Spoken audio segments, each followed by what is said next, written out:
Sorry about that. It's been cutting out at random points on the video, and I'm getting too lazy to try record it for a seventh time, and I'm starting to lose my voice, so I'm just going to pretend that didn't happen and just post it as two separate.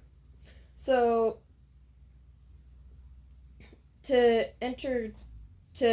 get an idea of how good he was, they had him go up against Midnight, and he doesn't have to breathe, but he prefers to because it causes extreme pain. So, not breathing causes extreme pain because it's not breathing. But he's able to do it because he ain't able to die, so.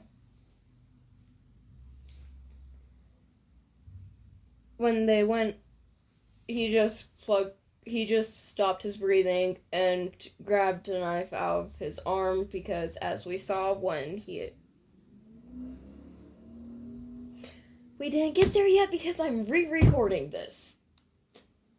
Okay, he has put zippers onto certain parts of his body since his skin is fabric and he's a doll. He doesn't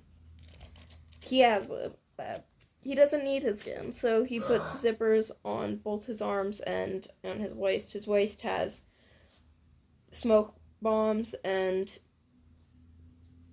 in his wrist zippers he put throwing daggers, and he pulled out the dagger and put to Midnight's throat, and yeah, game over immediately.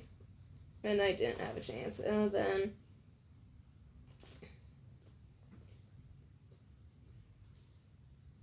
since then, they've been very accepting of him, and he hasn't only taken Power Loader and Aizawa into therapy since they're both in need of therapy.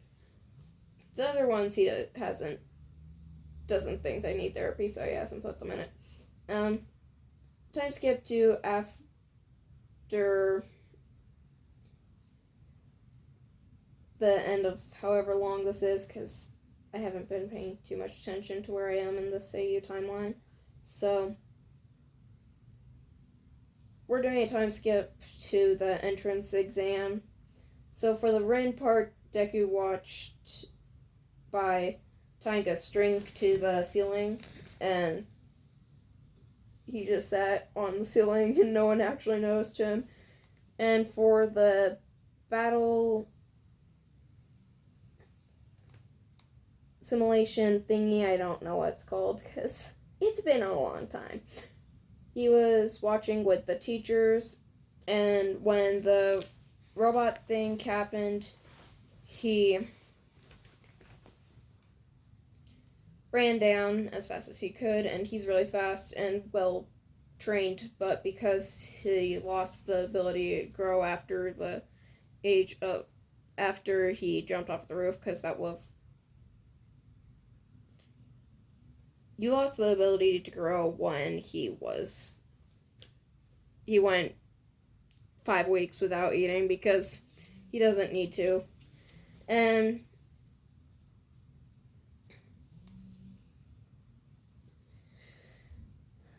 so he got there really fast, and when he got there, he used the building. He pulled himself up on top of the building, jumped off the building, landed on the robot's shoulder, went onto the robot, sliced the neck with his blades, and jumped down, grabbed Uraka, took her to the nurse. Then, for the first 2 weeks, he was with Power Loader, so it went pretty smooth, and he's already taken Power Loader into therapy, and he doesn't think that any of Power Loader students need to go into therapy. Then we're going to introductions to Class 1A. That went really smooth.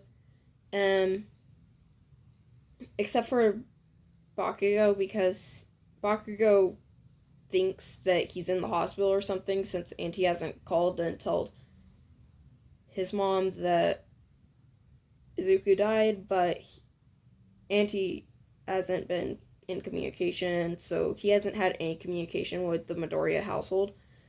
So Bakugo doesn't know anything that's going on, and Deku, instead of telling Bakugo when they see each other, he completely ignores everything Bakugo says and pretends that Bakugo isn't there. Yeah. And then it's where I'm going to leave it off here since we're at the end of the page. So when I resume this, I will be resuming it at the end of the week when the USJ attack happens, and I will not resume this until someone comments what ship they want, and yes, it will change the plot. The choices are Shinso Deku or Toga Deku.